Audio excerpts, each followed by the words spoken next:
We can represent an electric field very well on two-dimensional paper.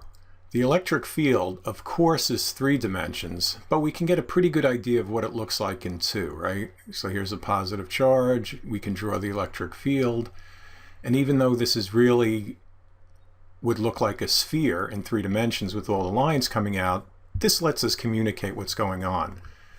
However, the magnetic field loops around a wire. So magnetic fields need to be shown as 3-dimensional to be understood. Somehow we need to show this 3rd dimension on paper. Okay, here's the symbol thing. Left and right, that's good for vectors. Up and down.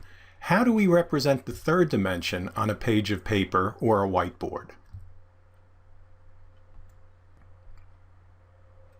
Here's the convention we'll use. Picture your magnetic field line as an arrow. And a vector, again, has magnitude and direction. Here we're worried mostly about direction. The head of this arrow points in the direction of the field. So if I want to represent a magnetic field going into the page, what would I see here? You'd see the back of the arrow, kind of like the fletching on it there. That looks like X's.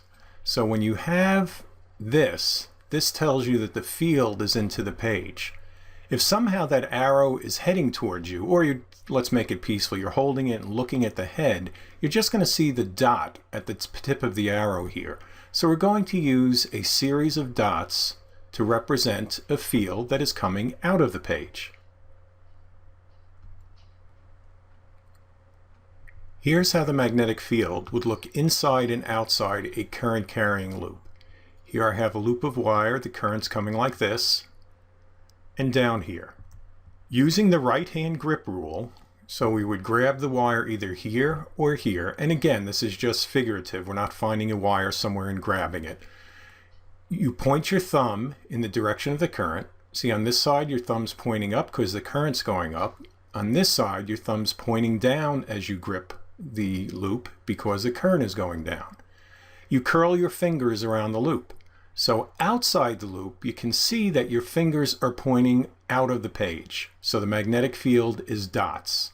If I keep curling my fingers in, within the loop, the magnetic field goes into the page. You get the same result with your hand over here.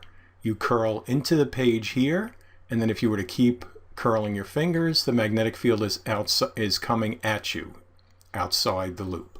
You could put your hands anywhere you want and you would get the same result.